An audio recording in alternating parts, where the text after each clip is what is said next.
What is up, guys? This is Jason and Brooke over here from Cog Hill Farm. This is another episode of the Cogcast podcast, and this is part 2 of us doing a podcast together. And I must say, the feedback was crazy. It was really crazy. I just couldn't imagine anybody wanting to hear our story. And after I was done with it, I was kind of sad. I was like, oh, I've got more stuff to say. So here's my chance. Now you can say it. I can say it.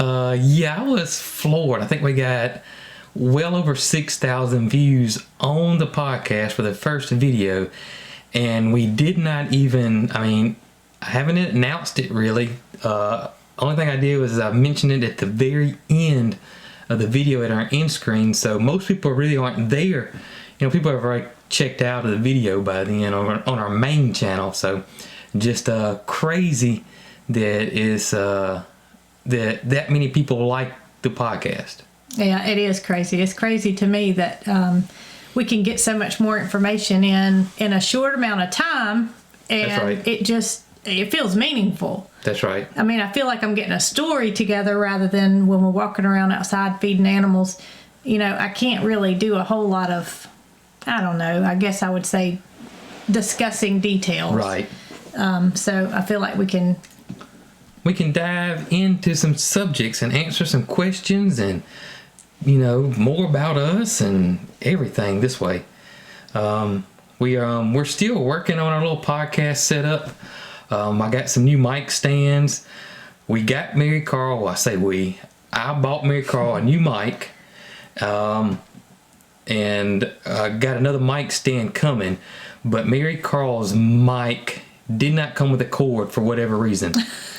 That's the most bizarre thing I've ever heard of. It's the same brand mic, and these came with cords. Why this one didn't, I don't know.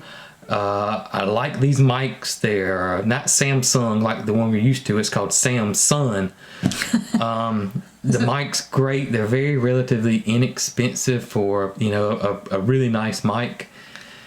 And it didn't come with I got our headphones. I got everything to do the podcast with except the mic cord. And as soon as Jason walked in the house this evening from his day job, he had all of his things from work in his hands, and Marycarl said, Daddy, did you get my mic? Did you get my mic? So she's kind of disappointed. She's a little bit disappointed. That's okay. She's hanging out. She's ready. She's working on the ideas as to what she's going to talk about. That's right. So we're still working on our little podcast setup. You can see me lean over. I'm trying to adjust. I got a mixing board. I'm trying to look at the volume levels and trying to figure this whole thing out. So it's going to be a learn as you go type thing for us. And we're going to work on our little studio. I don't know what we're going to do here, but this one day is probably going to look different.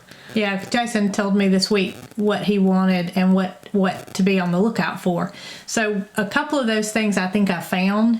So maybe even next week we'll have a different setup. Maybe we'll start working on it for sure. But last week when we talked, yes, Marycarl wasn't even born yet. That's right. So it may be fitting for her to not be on the That's right. podcast she may not even be able to be involved in this one. She's kind of been interested in seeing some of the pictures and the things that we talked about. Right. And she wasn't here, so she doesn't even really know what we're talking about in a lot of the. But you know where we left off in the last podcast is how we met, how this whole thing started evolving into what it is today, which is Cog Hill Farm. And we had talked about how I had got obsessed with my yard when we were living in town, because we used to live in a city in a little bitty neighborhood. I got super obsessed with my yard. I got obsessed with my lawn, my grass, which evolved into landscaping, which evolved into flowers, koi ponds, and we said we're going to dig out some pictures, and I did. And I found some of the backyard. I couldn't find any of the front yard. I started thinking after we finished up last week, people are thinking probably, like an acre or so yard. Oh no. This was like a quarter of an acre it was tiny. Lot, and that included the house. The backyard was very small. Didn't have any grass when we first got there, and it had a shop in the back. And well, let me just show you what we're talking about. We talked about the koi ponds, and the pictures really don't do it much justice because back then there was no cell phones. I couldn't do anything, but I had 3 ponds and I had a stream in the backyard. And right here, you can kind of see a little bit of some of the ponds, which I had it kind of looking like it was all natural. We had some big boulders back there. Yeah, we drove up to North Alabama where these rocks are plentiful and bought, I don't know, several tons of these rocks and brought them back on a trailer and unloaded them by hand, of course. And no there was Bobcat back then. No tractor back then. I mean, no riding lawnmower back then. Yeah. Everything was a push mower. So, we were just kind of starting out, and those rocks were the beginning. Oh, the rocks were so awesome. I can't even. How do we even move those big rocks around in the back? I don't know. I don't even remember. I have no clue because they were huge. This just kind of gives you an idea because one of the pictures. This right here was a bridge that I built. There was kind of a pergola / bridge. The stream ran under this in the backyard. It's just amazing now to think about how elaborate it was. It was so elaborate. I mean, look, y'all. He was 24 years old. Never built anything in my life. Period. I remember we had a little. Some friends of ours gave us a shower for our wedding, and he got his first hammer. He got his first ladder. I think my parents bought him an electric drill. Your dad bought me, and I still got it to this day because the internet was just getting started. There was no DIY websites. This was 1999. No we got married in YouTube. 2000. He gave me a Reader's Digest DIY home guide, and it was about this thick, and it kind of was just your basics of how to do stuff around the house. And that was one of my main go-tos when I was trying to build anything. That Reader's Digest book. And that just goes to show you, if you can read, that's right, you can build. This was the shop that I put flower boxes on anything that I could. You can see I put flower boxes. We made those little fake shutters to go on the front. The fake shutters. It was just a plain front, so we thought we'd build those little shutters and put the window boxes on there and make the little pretty flower boxes. I had hanging baskets everywhere. And y'all, anywhere I could. The roof on that little shed. Oh yeah. The shingles were bad and they needed to be replaced. So can you imagine having just bought a house, 24 years old, and re-roofing a shop by yourself? I did. Which he did. He pulled all the old shingles off. I figured it out. He figured it out. Here's that cascading wall you were talking about right there. Does it have the juniper hanging It does have the juniper in it that I planted that started cascading down. It was the whole thing was a lot like an old cottage garden. It was a lot of perennials. We befriended a lady that owned a nursery. And so she was like wholesale to the public. We could buy Miss Deb. Yeah, Miss Deb. We could buy a 3-gallon azalea for $5. Yes, and we were her biggest customer. Yes. And it happened fast. I mean, it was like she met us on a Saturday, and Monday she saw us again, and Tuesday she saw us again, and this was after work. And constantly coming over to her place. This was my very first vegetable garden. You can see it was a raised bed garden. This was still in that backyard. I think it's got pea gravel for pathways, doesn't it? No, it had mulch. Oh, I was going to say, where did we get pea gravel? Yeah, we didn't have pea gravel. Now, we had pea gravel here. I don't remember going to get that. We must have bought bagged pea gravel. We must have. I think that's what we did. And then back here, you can see my yard, and I had brick outline around it for a border. And there's another hanging basket. This was literally before we ran out of space. We were running out of space. So that was pretty much our backyard. Then we moved here. When I was looking through our pictures and we were talking about moving here to the farm, and I kind of elaborate in our videos in the past as to what our farm used to look like. Oh gosh. It was no open areas whatsoever. We had no intentions of raising goats, chickens or anything like that when we moved here. We just had the intentions of being out of the city. Yes. We didn't know that chickens would be in our future. We were looking for a way to remove trees, to build a house, and to build a road. That's it. Our house originally was just in the middle of the woods, and it was thick woods, and I'm fixing to show you guys. This was our house when it was being built. You can see the trees, you can see the woods. There was no open area whatsoever. And let me show y'all, this will probably really blow your mind for y'all that do watch us. Now this right here, this is our road or our driveway, and you can see that bulldozer. Now if you look on this side, this is where Nugget and the chicken coop is and where they live right here. Over here is where our sweet shop or garden shop is, the pergola where we got the sinks and all, and our barn would be right over here, and our goats would be over in here somewhere. But you can see, guys, that our property was nothing but solid woods. I mean, it was thick too. Super, super thick. Here's another picture of it, of the road or the driveway. You can see here that there was nothing open whatsoever, nothing. So no chicken coops, no goat pens, or nothing. Yep. In our future at that current time. Now what happened was, this is when, you take a negative and turn it into a positive, is Hurricane Ivan came. That was 2004. When Hurricane Ivan came, it totally just decimated our property. And we were black. The house was blacked in. Yes. The interior work was not complete because we were doing all of that ourselves. And we were not living here. We were living with my mother at the time. But the hurricane came through, and we were living with my mother, which was in a residential area near the hospital. That's right. That area of town did not lose power. And so we knew that the storm was bad, but we didn't know how bad it was because we had power. So the next morning after the storm, we drive out to our property having a hard time getting here, knowing how much devastation there was. Super hard time. And we get here not knowing not to even know that our house was still standing. I mean, we had all this blood, sweat, and tears in it and didn't know what to expect. So we get here and there's several trees down, coming down the driveway. As we come closer down the driveway, we can start to see the devastation. There are just trees everywhere. You couldn't even see the house from the driveway. You couldn't see the house. You couldn't get down the driveway. You couldn't see anything. So we walked, and when we got to our house, there was one tree.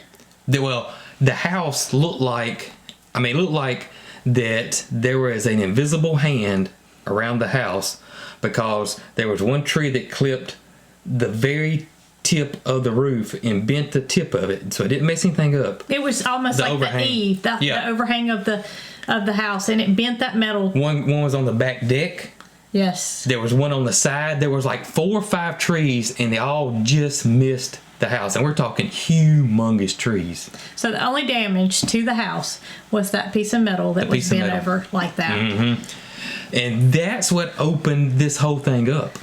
But y'all, I wish we had some pictures of the devastation. It was just unreal. Bad. We could see light through the woods, whereas it had been dark. Yep. All of this time it had been dark because it was so thick. And it just, you couldn't see the ground because there was so much debris on the ground, but you could see through the woods. Yeah, it was bad. We had to get a logging crew with a skidder to come down here and clean our little 7 acres up. We're really just 5 acres. They took several loads of 18-wheeler trucks of truckloads of usable timber. Yes. Out of here, and we were lucky to get them. Yes. They did not clean the stumps up. No. They did not clean the limbs up.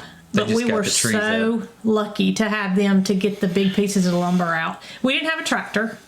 No tractor. We had no way to move anything. Nope. We just had trees everywhere, but our house was here. Our house was here. That's so the areas you see now that are opened up, that's what it was from. So, we were a little upset. We were pretty big upset, because we originally wanted to be kind of in the woods, secluded.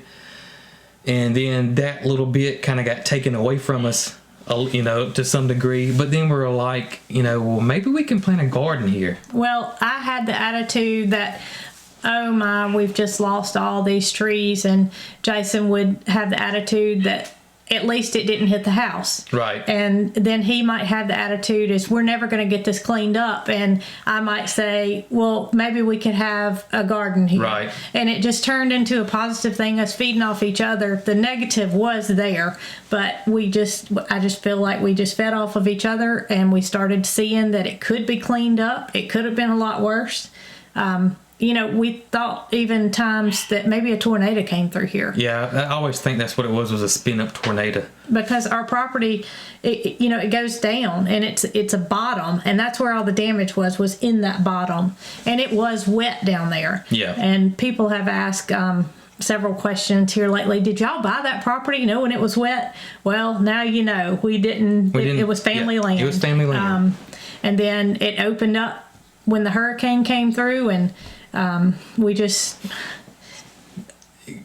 I guess, one of the biggest things that we started doing was we had some tree crews in the Selma area, which is our biggest city, and they were starting to grind up some of the debris. Yeah, that's right. Some of the limbs and things, and I asked them, did they have a place to dump that? And they said, well, we'll dump it wherever you need us to. And so they started coming down, and they were dumping this debris that was actually, wood chips. Wood chips.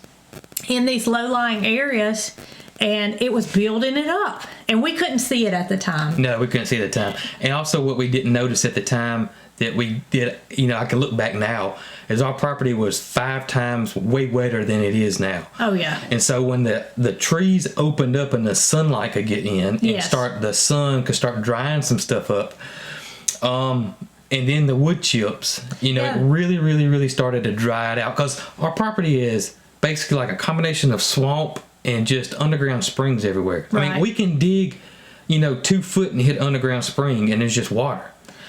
But when we did that, when we dumped all those wood chips in there, you couldn't see it immediately. Right. It looked like wood chips. But as time went on and that started composting, and it started to disappear and not look like wood chips anymore, it turned into this, soil that was actually usable. It wasn't wet anymore. Mm-hmm. And I guess that's when we started having little ideas of possibly building a little fence here, maybe to put a gate on, That's or right. arbor on, and it was probably pretty plant oriented to begin with. It was really plant oriented. It wasn't hardcore gardening yet.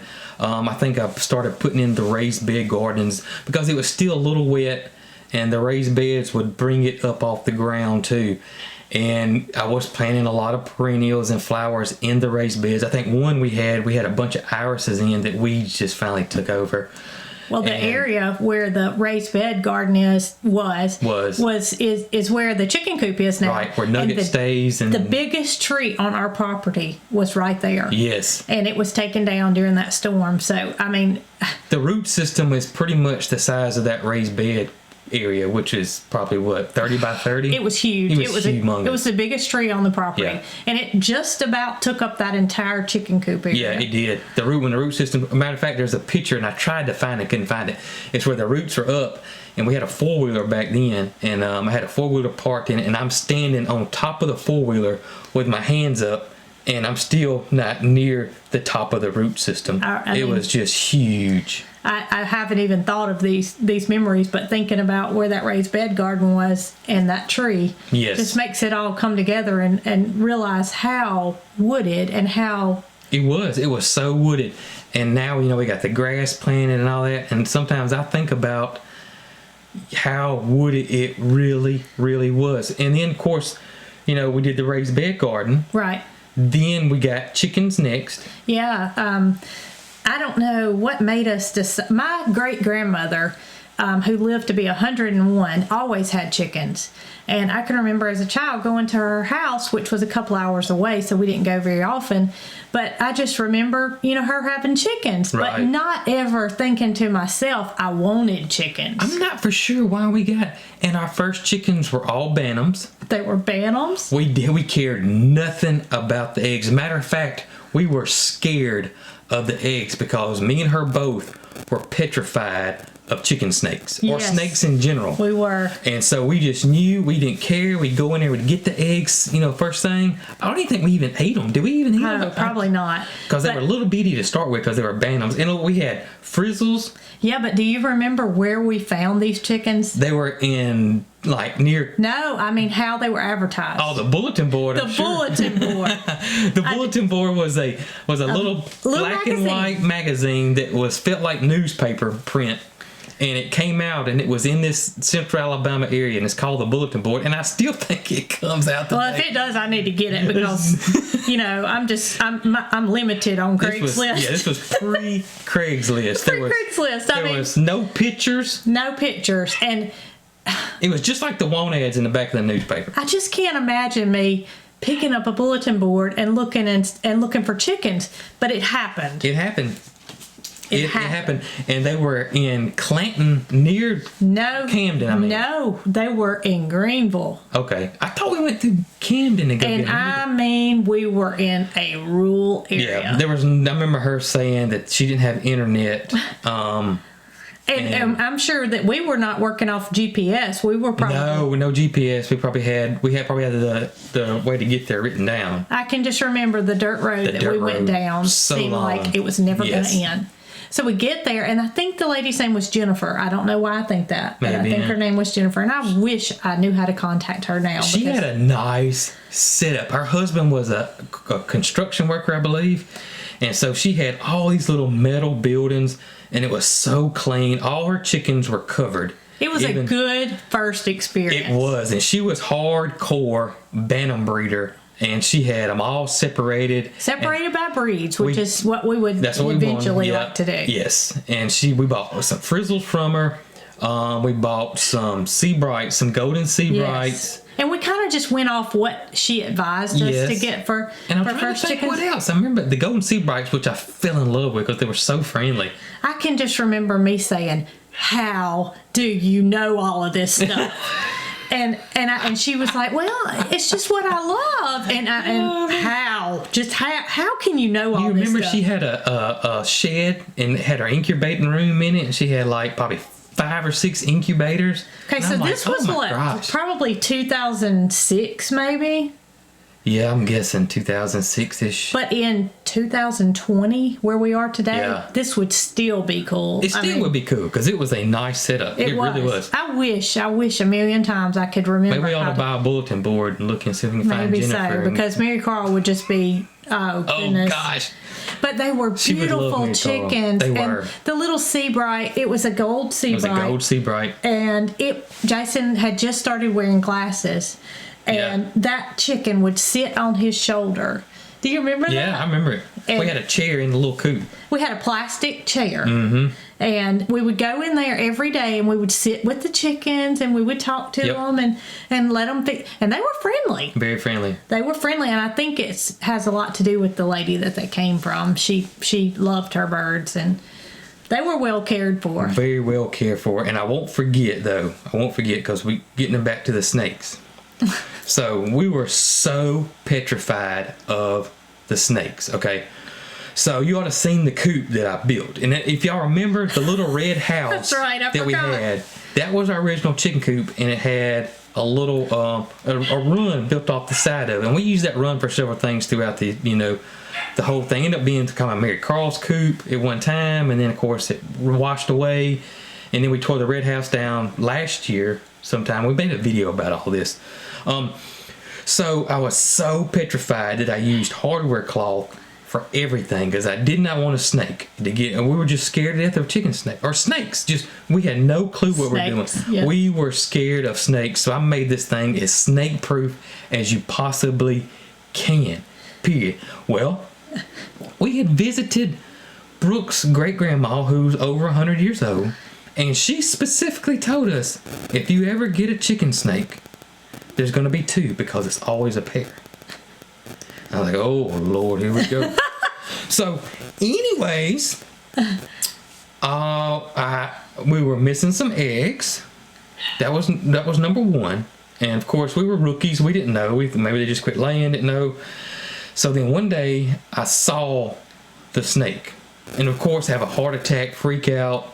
I think I went and got the 410 and probably shot it 5 times with it, and then went and got the 12 gauge and unloaded it. I mean, totally.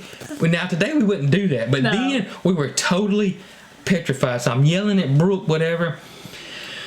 So Brooke comes down there, whatever, and I couldn't believe how big the snake was. Oh, chicken snakes are huge if you've never seen one. The chicken snakes they're like 6-7 foot long, as big as round as my arm. I can remember being convinced that's not a chicken snake. It's not a chicken snake. It's a rattlesnake. I know it's a rattlesnake. It's poisonous. Yeah, I mean we can't have chickens because we can't have these snakes. So I remember opening it up and seeing another one, and I was automatically No, you're talking about opening the chicken coop, not the snake. Not the snake. And I was like, your great grandma knew exactly what she was talking about, because there is another one in here. We had pallets on the ground. Do you remember that? Yeah. Because we had some gardening tools stored in there. Right. And so it had a dirt floor. It had a dirt floor. Yes. And so in between those pallets, I can remember, was the second one crawling around underneath the little slats in the pallet. Freaked me out. We did the thing with the golf balls and all that. And, you hear the golf ball trick, but here's the thing. If a snake swallows a golf ball, chances are he's going to spit the golf ball back up. He's not going to keep the golf ball. We were so terrified of snakes that we had 2 little Yorkie Terriers. And this is funny. I mean, it is really funny. We fenced in our backyard before we moved, so the dogs would have a confined area to live in, the 2 little Yorkies, because they had a tendency to want to run, and I mean run and not come back. That's right. So we had to make sure this fence was secure so that dogs would stay in the backyard. They're 2 little sister Yorkies. I loved them with all my heart. Jason did too, except for the barking. and I was convinced that snakes were going to get my dogs. Yep. And so we put chicken wire up our fence. Like that was going to keep the snakes out. 2-foot chicken wire all the way around and attached it with zip ties to our fence keep the snakes out. Guys, that shows you. How seedy we were. Well, we didn't know anything. And nobody does. You got to start at some point. You don't know anything. I mean, I've made so many mistakes. Hang on, y'all.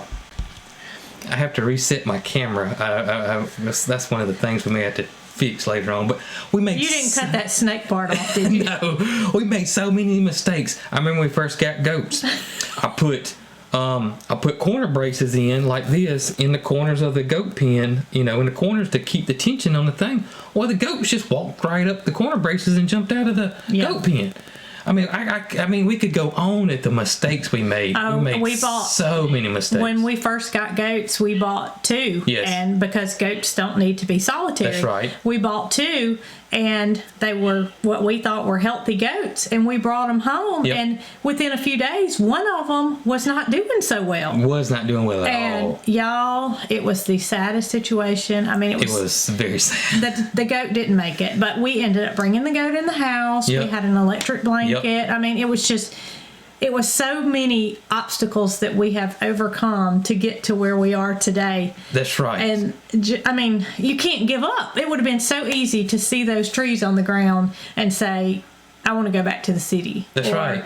I want to be in an apartment to where I don't have to maintain all. Or I don't have to worry about chicken snakes. And I mean, it's just phenomenal to me, not to toot our own horn and act like we have overcome so much, but to realize that if you don't quit. That's right. And you keep going. You can overcome. That's the main thing, and we try to express this a lot in our videos is just try something. Yeah. Don't give up. Try it. If it don't work, it don't work. Well, I would say our attitude grew with us growing older. I mean, we initially didn't have that positive of an attitude. No, probably not. But that something helped because we didn't have snakes eat our Yorkies. No snakes ate our Yorkies. No snakes ate our Yorkies, and we ended up fixing those braces in the goat pen to where our goats didn't get out anymore. We never stopped chicken snakes, but we have learned that chicken snakes are a part of owning chickens. We probably I think we average at least one a year. Yeah, I mean, people say all the time, do you not have a problem with snakes? Well, no, I wouldn't say we have a problem with snakes, but when you have eggs, guess what? You're going to have chicken snakes. Yep. Because that's what they eat. I mean, and it's just easy for them. And then typically, a chicken snake will not bother your chicken if it's a full-size hen.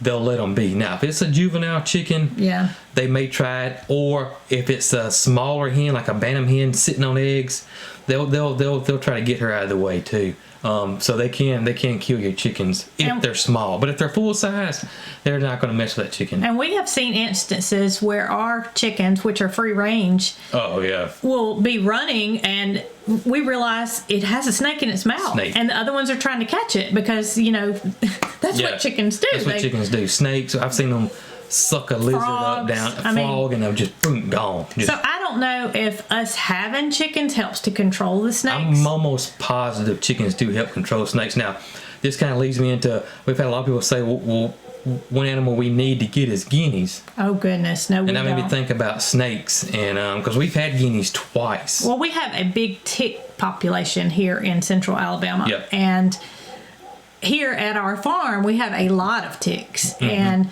in certain areas. Yeah, we feel like there's been some products that we've brought in, and we've brought ticks in with those products. Pea gravel being one of them. We think the pea gravel don't come with a lot of ticks in it. A lot of larvae. Yeah. And so we did. Years ago, we bought some guineas, and we thought we would try guineas to try to control our tick population. We don't like guineas here on Cog Hill. We don't. Those guineas were on the tip top of our house at one point. And y'all know how our house is. And we had the two little yapping Yorkies at the time. Non-stop. Then they started roosting on our mother-in-law's car, my mother-in-law, Brooke's mom's car. She's the one that lives next door in the little mother-in-law suite. Started beating up, the roosters started beating up, or I don't know what you call a male guinea, but the male guineas or the rooster guineas started beating up our roosters, attacking them. We've had a negative experience with guineas, not to say that, guineas aren't beneficial. They do eat snakes, they do eat ticks, but on our farm, there will not be any guineas. We didn't like the guineas. We didn't like the guineas at all. But that's just kind of one of those trial and error things. Just like peacocks. We've had peacocks twice. The first time we had peacocks, it was horrible. It was about 5 or 6 of them. They destroyed my garden many times. And a peacock can destroy your garden in 15-20 minutes. I was going to say in a matter of minutes, not a matter of days, but a matter of minutes. Then there was a male peacock we had that had, and this is crazy. He had 3 or 4 hens out of our 50. He hated. We would literally see him pick them up and sling them. And he would chase those certain hens around. He would bypass all these other ones. He had 3 or 4. No idea why he had these picked out, but and of course we got rid of these guys. We had to. I mean, they went back to the original place where we got them from, and we've since tried again. It did work. This time it's worked. Scott's awesome. Ozella's awesome. What we have found that peacocks in abundance does. Yeah, I think it was having more than one male is what hurt us. Yeah. So that's why we'll never have but one male, which is Scott right now, and that's it. We will let Ozella hatch her eggs. We may hatch some of her eggs, but we cannot keep an abundance of peacocks. It just becomes, if they don't have enough, well, I wouldn't say that if they don't have enough to eat, they have enough to eat. Yeah. But if they see a free meal, then they're going to take it. Peacocks can jump, literally. You think, we could trim their wings. They can jump. I've seen it. 10. I mean, they can jump on top of the shop or the barn. It's like they have springs on their legs. It's flat-footed just to straight up in the air. So, I mean, my prayer flags, really, I got around the garden. The peacocks probably just laugh at those. If they wanted to get in my garden now, they could. That's one main reason that I throw out cracked corn and scratch in the morning, is that I try to get the peacocks and the geese, but mainly the peacocks. Keep the geese quiet, turn the alarm system off, and get those peacocks fat and happy where they don't want to go in my garden. Well, I feel like if they're deterred by something else food-wise, then they're not going to go to, Plus, we have chicken feed 24/7. Oh, yeah. They have access to feed 24/7. Yep. And we found that over the years that's helped us. A lot of people feed morning, afternoon, whatever. Whatever works for you is fine. Whatever works for you. But our chickens don't eat any more if we keep feed 24/7. That's what it seems like to us. we found that when we feed at one time, let's just say we have 75 hens. Yes. 75 hens will eat that 50-pound bag of feed like that. It will. All right, 75 hens, we go through those feeders about once a week. So it's a 100-pound bag, basically about every 7 days. Yep. So, you just have to figure out what works for you. And the pellets versus crumble. Oh, yeah, they waste so much crumble, and that's why we use pellets. But back to us building our house and starting out with our first chickens and our goats, yes. which we just had little scruff goats. They were nothing of importance. All our goats were back then.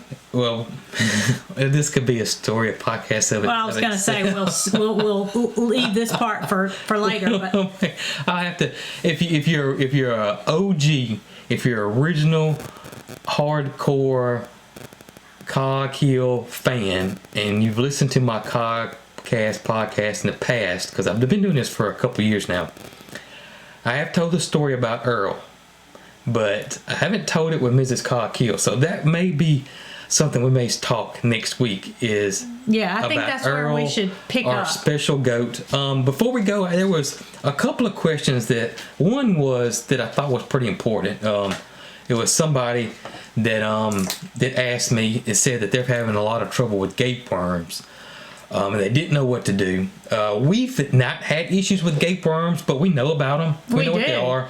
We've had chickens in the past that have kind of opened their mouth, and they just kind of look like they're stretching their mouth. But they didn't have gapeworms. They didn't have gapeworms. Yeah. Now, come to find out. Gapeworm, if you don't know what that is, it's a worm that will get down into the throat or the esophagus, and eventually, the chicken will die.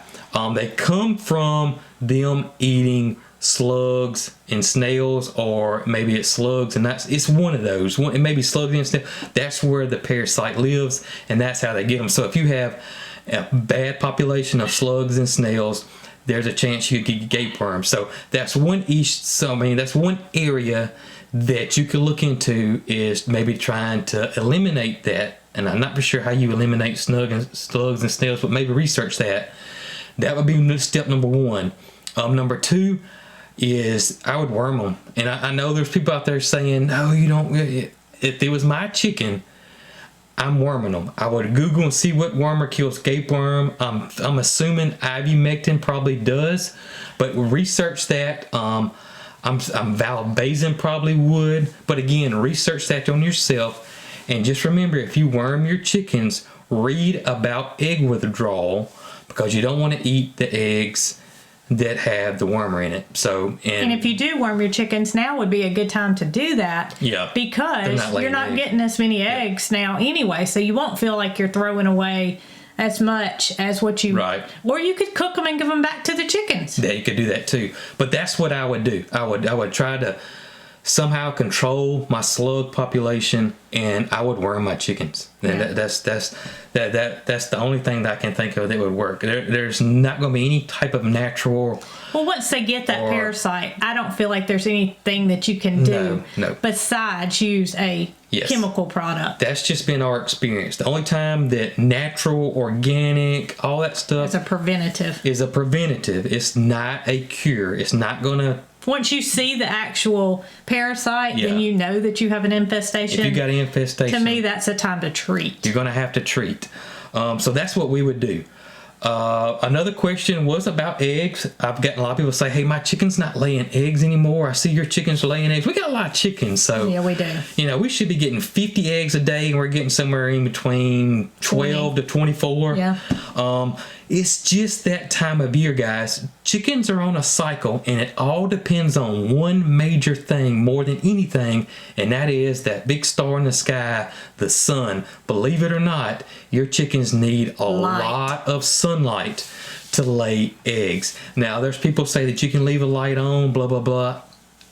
Number one, eggs are not that important to us. Yeah, that's it. I don't want my chickens staying up all night because I left the light on. Number two, I'm not for sure how effective a bulb is compared to the natural sunlight, so you may not be doing any good. But if it's something that you want to try, I mean, more power to you. That's it. But it's not something that we use here on the farm. We don't do that. So it's totally natural.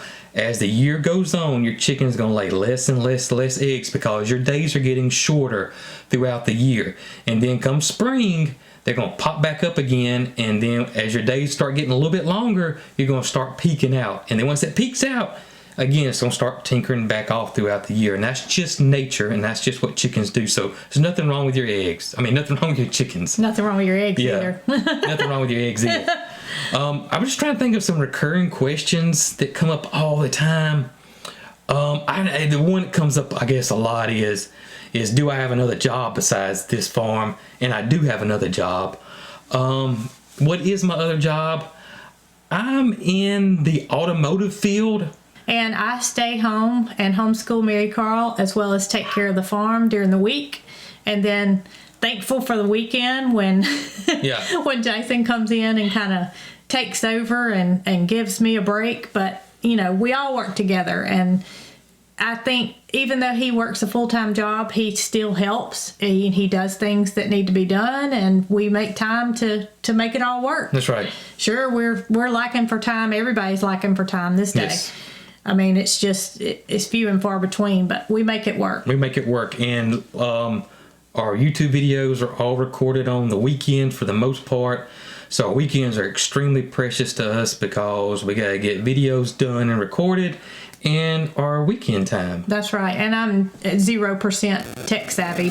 So when Jason asked me to record something even, I'm just kind of like... Yeah. But Jason's always been the tech savvy one, and I don't see that changing. So don't see me editing any videos any near time soon. I'll just stick with my homeschool. Well, you do great at what you do. Well, I've enjoyed it. You're great at what you do. A couple of things is we do have 2 new hats out. I got some women's hats ordered that are coming in. These are not women's. These are your women's. man... That is the Richardson. This one is, well, the color is like a dark denim. It's hard to tell on the camera, but it's really pretty. And this is kind of like a grayish silver. But I really do like this color a lot. They call it Heather Navy on Richardson's website. But this is a Richardson. I'm sure most guys know what I'm talking about. This is the brand Richardson hat. It's the 115, which is the low profile. It's not the 112, which is the regular. And this one's been super popular, because I just put it on a couple of days ago and they're selling pretty good. This is another low profile trucker hat. This one is a brown and kind of a khaki or tan in the back. This one has the distressed, faded, worn out look, and I really do like this hat. And it has a different buckle. This one has kind of like this slide buckle in the back. These are both up on our website, so check them out. And we do got the Negrasic shirt out now. Yay! And links to all that stuff's down below. And anything else. Were you going to show those old pictures of us? I was going to show some old pictures of us. I was looking through the pictures, so I came across, this was the first year we met. This is us at homecoming in 1993. So I would have been 18. Yes, and I would have been 17. 18, 17. Look at here. Aren't we snazzy? Look at that. Jason was a slim guy. Oh, it's so small. So then, look at the difference though. Okay, this is the next year. Yeah, this is my prom in 1994. Look how much older we look in 1 year. Gosh. Look at that. That's what I was looking at. Ain't that something? Look. How much 1 year makes. You look like a man compared to a... You look like a woman. Oh, I do, don't I? Look, that's so crazy.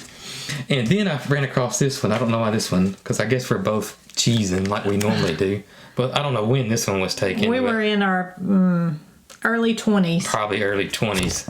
I got so many of these pictures. Well, there's so many. And Jason got home from work the other day, and I said, I tried to get those pictures out of the attic, and I couldn't pick up the totes because literally I have totes huge. labeled, and it says Jason and Brooke's old pictures. And he said, well, I've already gotten them out. And I was just, I thought, I went up in that attic, and I sure am glad I didn't pick that big heavy tote up. Oh, me. We talked about the cemetery last week. If you missed that, we got a cemetery on our property back from the 1700s. that's in the middle of the woods. I mean, it's crazy. Here's We're gonna try to get up there this weekend. Yeah, we're gonna try to get up this weekend. Is the camera focusing on? There's one of the monuments right there. You can see how wooded it is. A lot of them though have came down, and like right here. I don't know if you can see that. It's just age. They're just so old. And then like the roots are coming up out of the ground and stuff's falling over. And there's no telling how much one of those marble monuments weigh. Oh no, and I've often thought how we could get those things picked up. But right now our chickens need more space, and we'll show y'all what the cemetery looks like. Yeah, we'll go up there. But our main focus is going to be on making this area. You've called into a company about dirt. About dirt. And they're saying after the first of the year. After the first of the year. But you found somebody else that may can bring it quicker, but it may cost us a little bit more money. Yeah, so I'm kind of weighing the options. You know, is it worth it to have this done quicker? And Marycarl was kind of wanting some of her little silky chateau for her Christmas. So, and her birthday. Her birthday's right after Christmas. Yep. So, I don't know. It just kind of depends on how disappointed she acts like she would be if we don't get it done sooner than later. Yeah. And the price of wood is just outrageous right now. It's so expensive. We've got to get something going though. So we will update y'all more as to when dirt will be available, and I can start using my tractor and maybe even rent a bobcat and get some dirt moved and build some fencing, make Nugget's area bigger. We got a lot going on. Yeah, Nugget talked to us today, and he said, "I'm so happy that this area is about to be ready." And he was just chilling. He's good with whatever. He's good with it. He doesn't ever act like he wants more room. When he gets out, yes, he runs, but he doesn't run while he's in the run. He just chills out. What's crazy is that we try to show it on camera somewhat, but Nugget will run around. Then he'll stay outside, and follow us around for a little bit. And next thing you know, Nugget's gone. And you look, Nugget's back in the chicken coop. He puts himself back up, and he's not like pacing fences or anything. He's content. So, knock on wood, it stays like that. So next time, stay tuned, because we will talk about the Nubian named Earl. We're going to talk about the story about Earl, which is probably a podcast in itself, because it's a pretty good story. Yeah, that means more pictures need to be dug out. Oh gosh. But I think I got Earl on the computer. Oh, well, that'll save me from picking up that big tote. I think I got Earl on the computer. But I hope y'all enjoyed hearing about I don't think it's very interesting, but it is kind of how we got started. That's right. And if you wanted to know any background about us, this is kind of the way you're going to find out, because we can't sit around and feed animals and tell you about how we had a chicken snake and Jason was terrified and, Completely terrified. Now rats have taken over my snake fear. I think we've got the rats conquered. That Airstream that's another story too, the Airstream. The Airstream. That's just time on the Airstream. Oh, it's time, but we're going to have time. So anyway, I hope y'all enjoyed us. That's right. And we'll catch y'all on the next episode of the Cogcast podcast. Y'all be good. Hey guys, it looks like we're going to put the new podcast up on Thursdays here on the new podcast channel on YouTube. And sorry about the sound and mic issue. We're trying to get all the kinks worked out, so bear with us. And as always, y'all be good.